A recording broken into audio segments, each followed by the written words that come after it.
Also, keep in mind that today you have many opportunities to get funding for your business because you have no money, you need funding. And think what you can do. Search for incubators, accelerators, crowdfunding, all these different opportunities to get funding for your business.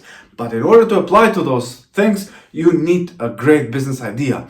And when you think about your business idea, you want to generate a business idea which is linked to your own skills and what you can do, because you have no team. You are alone in the beginning.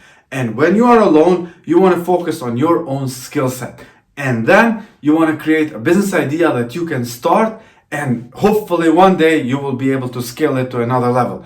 But that's the way to start thinking about how do I get money from other people. But keep in mind, when you get money from other people to run your business, then you have to have double commitment, because this is not your money. And the way you spend other people's money determines a lot about how you manage cash flows and how you are going to be successful in the business. And starting a business with no money also requires you to change your mindset, because you may have an employee mindset.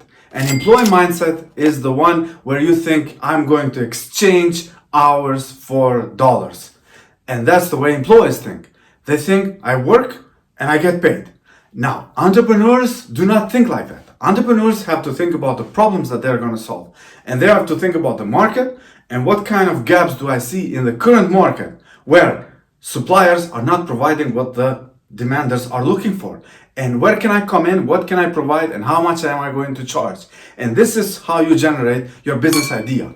And once your idea is generated, you can test with some clients. Definitely you want to talk to customers. You don't want to talk to family, friends, relatives, people who have never had any business in their history. Because those people have nothing to tell you. Those people have no idea how business is run. They are your friends. They're going to say yeah to you, and that's not going to give you any value, any criticism, any feedback that you can use. You want to talk to people out there who might buy your products and services. You want to talk to mentors, business mentors who have done it before, who have been successful, who can give you advice.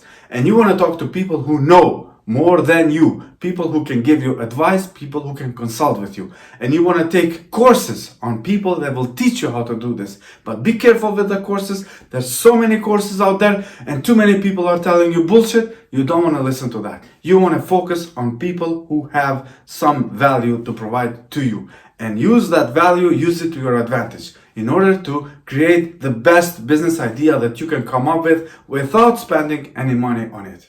The other thing you want to think on the early stage, you want to think about not only what your skills are, what your knowledge is, and what kind of resources do you have access to, tangible resources, whether they are yours, your family members, or your friends' resources. Because those will give you some benefits, some starting point, some competitive advantage that you can utilize later on when you start your business. For example, if you have a friend who has 5 businesses and you can start some kind of business that will provide service to their businesses, this is a great starting point. And I'm sure if this friend wants to help you, they will do it. And they will do it because you will provide them the same service with a lower price or a better service with the same price. If you can do that, you're adding value to their businesses, and this is something that you can do and you can provide to them, and they will be happy. It's because it's a win-win situation. They are helping you as a friend, but also you are providing value to their businesses. So you don't feel that they are giving you something for free. Also, they feel that they get value for what they're paying you for. However, if you have no idea what kind of business you want to start, then I have some suggestions for you. You will see down in the comment section, I have a list of ideas that you can start immediately with no money. So in order to download that list, just click on the link below in the comment section.